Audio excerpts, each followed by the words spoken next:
Assalamualaikum warahmatullahi wabarakatuh. Perkenalkan, saya Dinda Rahmayati dari Fakultas Kedokteran dan Ilmu Kesehatan Universitas Jambi, Program Studi Ilmu Kesehatan Masyarakat Peminatan Epidemiologi 2019. Di sini saya akan sedikit menjelaskan tentang masalah seksual pada wanita usia subur. Sebelum masuk kepada pembahasan, saya akan membahas tentang pengertian dari kesehatan reproduksi. Kesehatan reproduksi merupakan suatu permasalahan yang masih tabu di Indonesia. Hingga saat ini, pengetahuan masyarakat tentang kesehatan reproduksi ini masih minim. Kesehatan reproduksi menurut WHO adalah kesejahteraan secara fisik, mental, dan sosial yang utuh, bukan hanya bebas dari penyakit atau kecacatan dalam segala aspek yang berhubungan dengan sistem reproduksi, fungsi, serta prosesnya. Kemudian ada faktor-faktor penghambat kesuburan wanita. Yang pertama adalah siklus haid yang tidak teratur. Siklus haid yang normal itu sekitar 35 hari, yang mana siklus haid yang lebih pendek dari normal biasanya berhubungan dengan anovulatory atau tidak adanya sel telur yang dihasilkan oleh induk telur. Kemudian yang kedua ada berat badan yang tidak seimbang. Yang ketiga ada PCOS dan endometriosis, yang mana sindrom ini merupakan gangguan di mana kantung telur itu tidak berkembang dengan baik sehingga tidak terjadi ovulasi.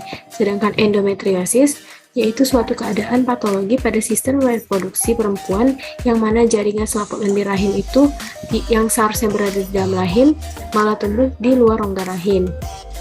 Seperti misalnya di tuber fallopi, indung telur, atau pada rongga pinggul. Kemudian ada penyakit akibat infeksi toksoplasma, CMV, serta herpes simplex. Dapat juga diakibatkan oleh perilaku merokok, dan yang terakhir adalah dikarenakan oleh adanya efek samping obat. Kita masuk kepada pembahasan tentang wanita usia subur. Pengertian dari wanita usia subur ini adalah wanita yang memasuki usia 15-49 tahun tanpa memperhitungkan status perkawinannya. Usia pada wanita subur ini biasanya berlangsung lebih cepat dibandingkan dengan laki-laki, yang mana puncak kesuburan pada wanita itu berada pada rentang usia 20-29 tahun. Jika kita lihat dari segi epidemiologi, yaitu frekuensi, distribusi, dan determinan penyakit, yang pertama adalah frekuensi pada masalah seksual wanita usia subur. Menurut data Kemenkes pada tahun 2020, jumlah wanita usia subur yang ada di Indonesia yaitu berjumlah sekitar 144.250.230 jiwa. Yang mana pada kasus HIV yaitu pemeriksaan HIV pada ibu hamil yang berkisar sebanyak 2.404.754 orang itu didapatkan hasil sebanyak 0,25% dari seluruh ibu hamil di Indonesia. Kemudian frekuensi kematian ibu yang dihimpun dari pencatatan Program Kesehatan Keluarga di Kementerian Kesehatan pada tahun 2020 yaitu menunjukkan sekitar 4.627 kematian di Indonesia. Jumlah ini menunjukkan adanya peningkatan dibandingkan dengan tahun 2019 yang berkisar sebanyak 4.221 kematian. Berdasarkan penyebabnya, sebagian besar kematian ibu ini disebabkan oleh perdarahan sebanyak 1.330 kasus, hipertensi dalam kehamilan sebanyak 1.110 kasus, dan gangguan sistem peredaran darah sebanyak 230 kasus. Hasil Riskesdas tahun 2018 menyatakan bahwa di Indonesia terdapat sebesar 48,9% ibu hamil mengalami anemia. Sebanyak 84,6% anemia pada ibu hamil ini terjadi pada kelompok umur 15-24 tahun. Untuk mencegah anemia, ibu hamil diharapkan mendapatkan tablet tambah darah atau TTD minimal 90 tablet selama kehamilan. Adapun cakupan pemberian TTD pada ibu hamil di Indonesia pada tahun 2020 yaitu 83,6%, yang mana angka ini meningkat dibandingkan dengan 2019 sekitar 64%. Provinsi dengan cakupan tertinggi pemberian TTD pada ibu hamil adalah DKI Jakarta sebanyak 99,3%, diikuti oleh Kalimantan Utara dan Bali. Sedangkan provinsi dengan capaian yang terendah yaitu Papua sebesar 25,3% dan diikuti oleh Papua Barat dan Maluku. Kemudian jika kita lihat dari distribusinya, penyakit menular seksual ini dapat menular melalui hubungan seks vaginal, anal, dan oral tanpa alat kontrasepsi. Sedangkan beberapa penyakit lainnya juga dapat ditularkan melalui janin dari ibu ke anak pada saat masa kehamilan atau persalinan. Selain itu, penyakit menular seksual ini juga dapat ditularkan melalui jarum suntik. Yang kemudian ada determinan, faktor-faktor yang dapat menyebabkan terjadinya masalah seksual pada wanita usia subur, yaitu ada perilaku seksual yang buruk, tingkat pengetahuan yang rendah, penyakit yang menyerang imun tubuh seperti diabetes, anemia, dan lain-lain. Kemudian masuk pada penyakit infeksi pada wanita usia subur, yang pertama ada HIV/AIDS, yang kedua ada kondiloma acuminata, yang ketiga ada infeksi vagina diabetika, yang keempat vaginitis, yang kelima infeksi spesifik vagina, yang keenam cervicitis acta, yang ketujuh cervicitis, dan yang kedelapan ada penyakit radang panggul. Mungkin di sini saya akan lebih berfokus pada epidemiologi dan kasus-kasus pada penyakit HIV. Adapun kasus HIV ini dapat kita lihat pada tabel berikut, yaitu jumlah kumulatif penemuan kasus HIV yang dilaporkan sampai dengan September 2020, yaitu sebanyak 409.857 orang.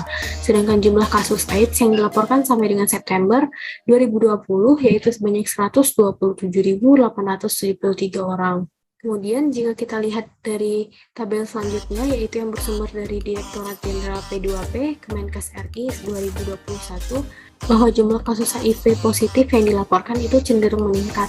Namun pada tahun 2020, jumlah kasus HIV positif itu merupakan yang terendah sejak 4 tahun terakhir.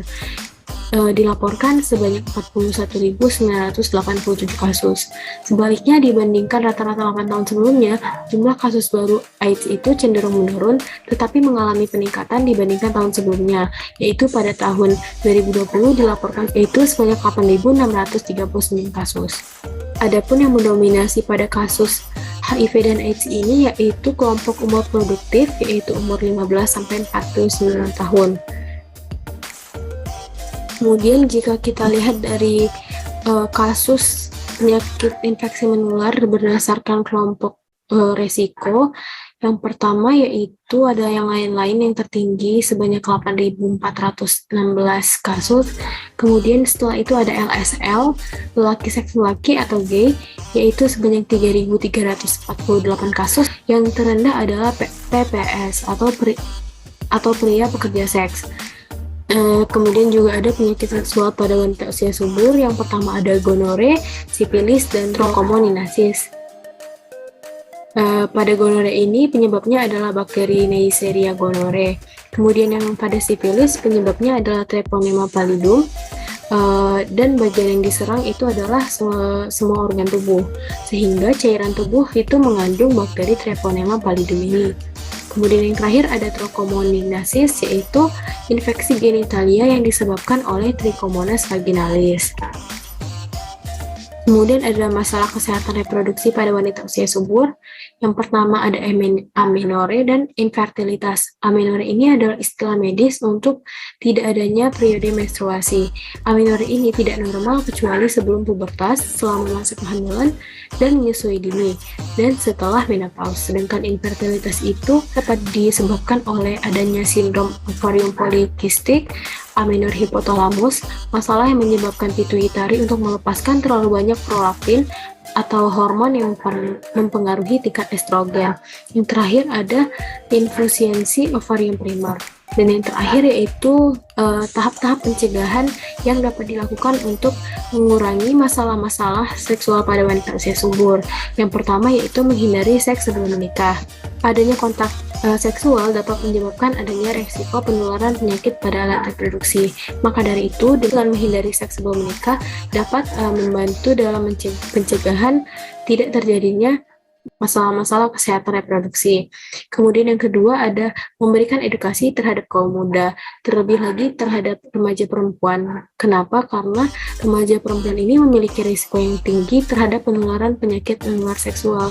Kita ketahui bahwa kemampuan jaringan organ pada remaja itu untuk memperbaiki sel-selnya sendiri itu masih belum sempurna, sehingga jika organ intim remaja perempuan ini terluka, itu mengakibatkan luka dalam jangka waktu yang panjang, sehingga meningkatkan terjadinya penularan penyakit infeksi menular seksual. Yang ketiga yaitu setia pada satu pasangan. Yang keempat yaitu melakukan vaksinasi HPV yang menjadi penyebab adanya kutil kelamin atau kanker serviks. Selain mencegah dari virus HPV, vaksin ini juga dapat mencegah tubuh dari serangan virus lainnya yang mungkin menular dari orang lain. Selain HPV juga terdapat jenis vaksin untuk pencegahan penyakit menular seksual lainnya seperti vaksin hepatitis. Kemudian yang kelima adalah menggunakan alat kontrasepsi saat berhubungan. Dan yang terakhir yaitu teliti sebelum melakukan perawatan yang menggunakan jarum suntik.